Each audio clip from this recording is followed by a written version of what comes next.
Good morning students. आज हमारा sets का सेकंड पार्ट है। सेट्स का सेकंड पार्ट करेंगे और सेट्स इसी के साथ खत्म भी हो जाएगा, यानी कि 2 वीडियोस में आपका सेट्स का पूरा कॉन्सेप्चुअल पार्ट जो है वो खत्म हो जाता है। अब सेट्स की कहानी को आगे बढ़ाते हैं। सबसे पहले देखेंगे कि इक्वल सेट्स कौन से होते हैं। इक्वल सेट्स वो सेट्स होते हैं जिन सेट्स के अंदर हमारे को सारे के सारे एलिमेंट्स इक्वल मिलते हैं। जैसे कि यहाँ एग्जांपल देख सकते हैं आप, सेट ए और बी। सेट ए और बी में अगर आप देखेंगे तो 1 2 3 1 2 3 यानी कि दोनों के सेट जो है उसमें हमारे सारे एलिमेंट्स बिल्कुल इक्वल दिए हुए हैं। तो ए और बी को हम इस तरह से इक्वल दिखा सकते हैं।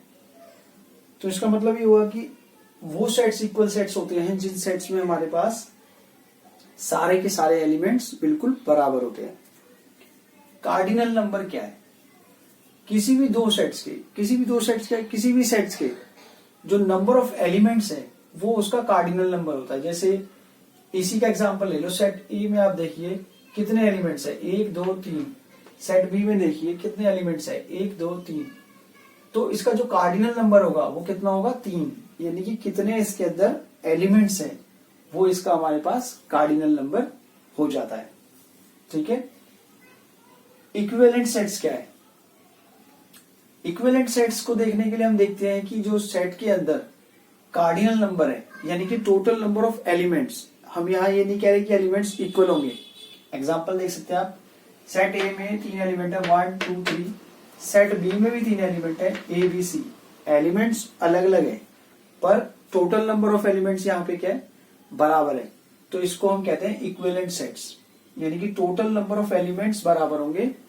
एलिमेंट्स बराबर हो चाहे ना हो कोई फर्क नहीं पड़ेगा, तो इसे हम कहते हैं इक्विवेलेंट सेट्स। फिर हमारे पास आता है डिसजॉइंट सेट्स। ऐसे सेट्स जिनके अंदर कोई भी एलिमेंट कॉमन नहीं होता। जैसे कि सेट ए में 3 एलिमेंट है 1 2 3 और सेट बी में भी 3 एलिमेंट है ए बी सी। तो अगर आप दोनों का इंटरसेक्शन निकालोगे, जैसे कि हमने प्रीवियस वीडियो में पढ़ा है, इंटरसेक्शन मतलब कॉमन एलिमेंट्स, तो आप देखेंगे कि दोनों के दोनों सेट्स में कोई भी एलिमेंट कॉमन नहीं है। सिर्फ कॉमन नहीं है तो हम उसको क्या लिखते हैं, फाई मतलब एम्प्टी सेट, कि कुछ भी हमें कॉमन नहीं मिला। तो अगर किसी सेट्स में कोई भी एलिमेंट कॉमन नहीं होता तो उसको हम बोलते हैं डिसजॉइंट सेट्स। अब कुछ इंपॉर्टेंट प्रॉपर्टीज 2-4 और भी हैं, आप बुक में देख सकते हैं, बहुत इजी है वो। मैंने कुछ इंपॉर्टेंट प्रॉपर्टीज को ही यहाँ पे डिस्कस कर रहा हूं मैं आपके साथ। जैसे लॉ ऑफ आइडेंटिटी। आइडेंटिटी का मतलब है अगर मैं किसी का भी यूनियन निकालूं या इंटरसेक्शन निकालूं तो वही एलिमेंट आ जाए। तो आपको मैंने एक एग्जांपल यहाँ पे दिया है, अगर किसी सेट ए का मैं यूनियन निकालता हूं फाई के साथ, तो अंडरस्टूड है फाई के साथ अगर मैं उसका यूनियन निकालूंगा यानी कि दोनों के एलिमेंट्स को मैं लिखूंगा तो सेट ए के एलिमेंट ही आएंगे बस, क्योंकि फाई में तो कोई एलिमेंट होता ही नहीं है, फाई तो खाली है। इसी तरह से इंटरसेक्शन में अगर आइडेंटिटी देखेंगे हम तो आप देख सकते हैं कि इंटरसेक्शन में अगर मैं सेट ए का इंटरसेक्शन यूनियन के साथ लेता हूं, यूनिवर्सल सेट, सॉरी यूनियन नहीं, यूनिवर्सल सेट के साथ लेता हूं, तो वहां पे आप यहां देख सकते हैं अगर मैं ए का इंटरसेक्शन यूनिवर्सल के साथ लेता हूं तो ए ही आ जाएगा। तो इंटरसेक्शन के केस में ये आपका आइडेंटिटी का केस बनेगा। अच्छा, एक लॉ आता है आइडेम्पोटेंट लॉ। इस लॉ में क्या होता है कि सेम एलिमेंट का अपने ही साथ एक बार यूनियन ले तो क्या आएगा, इंटरसेक्शन ले तो क्या आएगा। यूनियन भी सेम सेट ही आता है और इंटरसेक्शन भी सेम सेट ही आता है। डी मॉर्गन्स लॉ बहुत इंपॉर्टेंट लॉ है, इसको ध्यान से देखना, 12th में भी बहुत काम आता है। डी मॉर्गन्स लॉ का मतलब है अगर मैं ए इंटरसेक्शन बी का कॉम्प्लीमेंट कर दूं तो करना आपको क्या है, कॉम्प्लीमेंट का साइन जो है वो दोनों की पावर में चला गया, यानी कि दोनों का इंडिविजुअल कॉम्प्लीमेंट हो जाएगा, और जो बीच में साइन है इंटरसेक्शन का वो कन्वर्ट हो जाता है किसमें, यूनियन के सेट में, यानी कि यूनियन के सिंबल में चेंज हो जाएगा।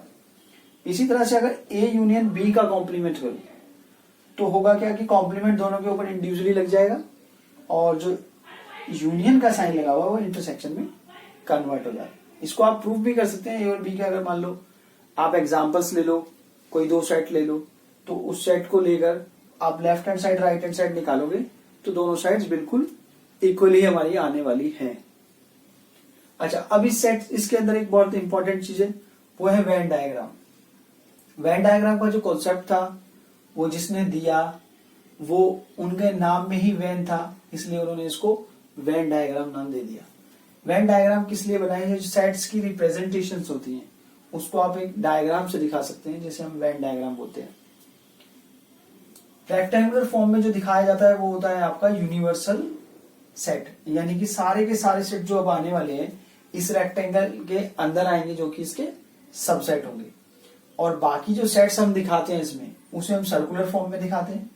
सेट ए एक सर्कल दिखाया मैंने, सेट बी दूसरा सर्कल दिखाया, और जो इनका इंटरसेक्शन पार्ट है यहाँ पे आप देख सकते हैं, शेडेड पोर्शन जो कर दिया मैंने, वो मैंने यहाँ पे ए इंटरसेक्शन बी से दिखा दिया है। ठीक है, तो ये जो होता है वेन डायग्राम होता है। आपके पास क्वेश्चंस हैं इसके बहुत सारे, आप वेन डायग्राम से भी कर सकते हैं। और फॉर्मूले से जाना चाहें तो हमारे पास दो फॉर्मूले हैं, ए यूनियन बी। अगर दो एलिमेंट्स के लिए ले रहे हो तो ए यूनियन बी के लिए cardinal number of A plus cardinal number of B minus में कार्डिनल नंबर ऑफ इंटरसेक्शन। तो आप ये वाला फॉर्मूला यूज करेंगे जब दो एलिमेंट्स होंगे, और तीन एलिमेंट्स के लिए आपके पास ये फॉर्मूला आपको यूज करना है। ठीक है, तो आप यहां देखेंगे कि अब इस एक वीडियो के साथ ही आप पहली वीडियो सेट्स की और सेट्स की दूसरी वीडियो, दो वीडियोस के साथ आपका सेट्स का जितना भी कॉन्सेप्चुअल पार्ट है वो बिल्कुल खत्म हो जाता है। और मैं अपने चैनल पे आपको सिर्फ और सिर्फ कॉन्सेप्चुअल पार्ट ही स्ट्रॉन्ग कराऊंगा, क्योंकि आप एक बात हमेशा याद रखना कि कॉन्सेप्ट्स का एंड होता है लेकिन सम्स का एंड कभी नहीं होता। प्रॉब्लम्स जो है आपके पास क्वेश्चंस हैं, क्वेश्चंस का कोई एंड नहीं होगा, लेकिन हाँ अगर हमारे कॉन्सेप्ट स्ट्रॉन्ग है तो हम बहुत आसानी से किसी भी सम को कर सकते हैं। तो इसलिए मैंने अपने चैनल का नाम भी कॉन्सेप्ट बूस्टर रखा है, ताकि आपके किसी भी टॉपिक का जो कॉन्सेप्ट अगर क्लियर नहीं है तो मैं उसको क्लियर करके दूंगा। Thank you and have a nice day.